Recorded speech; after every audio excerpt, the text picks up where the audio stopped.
Welcome मित्रांनो आजच्या नवीन ब्लॉगमध्ये. तर आज आपण जाणार आहे जंडेश्वरला. त्याआधी आपले काही गावातले मित्र येणार होते, तर त्यांना आपण घेऊन चाललो आता. यांचं काय चाललं आहे मला काय समजलं नाही.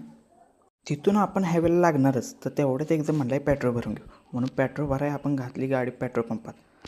पेट्रोल पंपात पण फोटो काढायचं काही सोडत नव्हती कोण. आदित्यला लिंब फाट्यावर उचलला आणि कार्यकर्त्यांनी लिंबमध्ये आणला. मग लिंबमध्ये आपल्यावर घेतला आधीला. मग आम्ही चाललो. मग तिघं एका गाडीवर. आधी बघा कसा रेनकोटमध्ये पॅक होऊन चालला आहे कसा. तर तिथून आपण निघालोच तर ह्या कार्यकर्त्यांचं काहीतरी जुगलबंदी चालू होती. एकदा पुढं जातात काय मागं जातात काय. तर आपण बघा आलो आता जर्डेश्वरमध्ये. तर इथं बघा गर्दी बघून आम्ही पार्किंगसाठी जागा शोध. तिथून आम्ही श्री गणेशा करून डोंगर चढायला सुरुवात केली. हा बघा जर्डेश्वरचा डोंगर. तर ही आम्ही घंटा वाजवली आणि आमचे प्रवास झाला तिथून सुरू. आमची बघा पाऊल वाट अशी एक एक पायरी चढत चढत आम्ही चाललो आहे आता.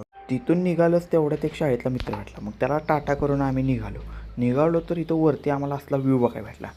मग तिथं जरा फोटो बिटो काढले आणि तिथं वरती आलो की आम्हाला मंदिराच्या घंटा दिसल्या. मग घंटा दिसल्या की घंटा वाजवून आम्ही आतमध्ये आलो. आणि बाकीचे कार्यकर्ते येत होते मग त्यांच्यासाठी जरा थांबलो. ती आली की म्हणलं आता दर्शनाला जावं म्हटलं तर गर्दी बघा. तर गर्दीत आम्ही कसं तरी आतमध्ये आलो. तशा गर्दीत मग मारुतीचं दर्शन केलं आणि आम्ही निघालो. दर्शन झालं की आम्ही आलो मागच्या साईडला होतं श्रीराम मंदिर. मग राम मंदिरात पण तशीच गर्दी. मंदिराच्या मागल्या साईडला ह्यो काहीतरी विषय चालू होता. ह्यो विषय आता मला तर माहीत नाही काय विषय, पण ज्याला कोणाला माहिती आहे त्याने कमेंटमध्ये सांगा नक्की. सगळं दर्शन झालं की आम्ही आलो मंदिराच्या पुढच्या साईडला मस्त हवा चालू होती. मग हवेत जरा वेळ थांबलो आणि कार्यकर्ते म्हणले की चला आता जाऊ खाली मग आम्ही निघालोच. तर नाश्त्यासाठी जरा थांबलो आहे. झाडाखाली मस्तपैकी सगळी बसलेली. तिथून मग खाली आलो की लगेच गाडीवर बसलो आणि आम्ही निघालो घराकडं. तर आजचा कसा वाटला ब्लॉग हे कमेंटमध्ये नक्की सांगा.